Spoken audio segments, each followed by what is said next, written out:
Olá, tudo bem? Aqui no livro de Lucas, no capítulo 21, no verso 29, Jesus fala sobre a parábola da figueira. Então ele fala assim: Ainda lhe propôs uma parábola, dizendo: Vede a figueira e todas as árvores. Quando começam a brotar, vendo, sabeis por vós mesmos que o verão está próximo. Assim também, quando virdes acontecer essas coisas, sabei que está perto o reino de Deus. Em verdade vos digo que não passará essa geração sem que tudo isso aconteça. Passará o céu e a terra, porém as minhas palavras não passarão. Então Jesus fala de uma geração que verá todas essas coisas acontecer. E a pergunta aqui, que geração é essa que Jesus está falando? Quando a gente lê essa parábola, ali no livro de Mateus, a gente pode chegar à conclusão de que essa geração é a geração que iria presenciar a destruição de Jerusalém, já que Jesus ele faz esse paralelo entre a destruição de Jerusalém e o fim do mundo.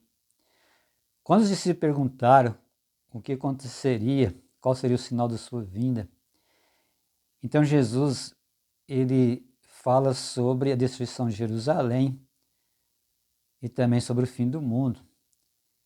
Então, em alguns momentos, Jesus está falando da destruição de Jerusalém, em outros momentos, está falando sobre o fim do mundo. Porém, essa parábola da figueira não parece que Jesus está falando sobre a destruição de Jerusalém. Aqui em Lucas 21, no verso 23, Jesus fala assim: Haverá sinal no sol, na lua, nas estrelas, sobre a terra angústia entre as nações, perplexidade por causa do bramido do mar. Haverá homens desmaiando de terror, pela expectativa das coisas que sobrevirão ao mundo, pois os poderes do céu serão abalados. Então se verá o Filho do Homem vindo numa nuvem, com poder e grande glória. Ora, ao começar a acontecer essas coisas, exultai e erguei as vossas cabeças, porque a vossa redenção se aproxima. Essas coisas que Jesus está falando, nesse caso aqui, nesse contexto, está falando sobre o fim do mundo. Mesmo porque ele fala, quando começar a acontecer essas coisas, exaltai as vossas cabeças, porque a vossa redenção se aproxima. Não houve redenção na destruição de Jerusalém.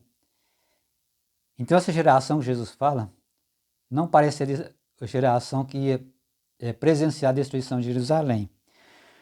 Porque aqui, no verso 31 de Lucas 21, Jesus fala: Assim também, quando vires acontecer essas coisas, sabei que está próximo o reino de Deus. Depois ele fala que não passará essa geração sem que tudo isso aconteça. Então é uma geração que vai presenciar os acontecimentos do fim. A questão é que geração é essa que Jesus está falando. Há muitas discussões sobre isso. É evidente que a gente entender que Jesus está falando da destruição de Jerusalém, essa geração seria os que ia presenciar a destruição de Jerusalém, esse é o mais lógico. Porque Jesus estava falando com as pessoas daquela época, uma geração que não iria passar até que Jerusalém fosse destruída. Porém, no contexto de Lucas, não parece assim. No contexto de Lucas, para Jesus está falando de uma geração que não passará e estarão cientes das coisas que estão acontecendo e elas não vão passar. A gente sabe que há uma geração que não vai passar, podemos entender assim, que são as pessoas que não vão morrer. As pessoas, elas não vão sofrer o dano da morte, porque está escrito no livro de 1 Coríntios, capítulo 15, o apóstolo Paulo, que muitos de nós não provaram a morte.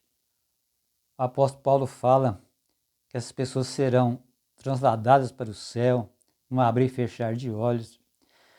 O Apocalipse também fala sobre os 44 mil, aqueles que foram vencedores da besta e da sua imagem. Essas pessoas vão sobreviver à grande tribulação e não vão provar a morte, segundo ali o livro de Apocalipse. Será que Jesus não está falando dessa geração? Essa geração que vai presenciar todas essas coisas, que vai estar ciente de todas essas coisas que vão acontecer no final dos tempos, vão acontecer no fim do mundo? Que geração é essa? Então fica essa dúvida. É claro que as pessoas eles são livres para pensar e para ter o seu próprio discernimento sobre isso. De qualquer maneira, é algo interessante e algo também que mostra a proximidade da volta de Jesus. Então, quando a gente lê essas passagens, a gente vê todas essas coisas acontecendo, a gente sabe que está muito perto, mas muito perto mesmo da volta de Jesus.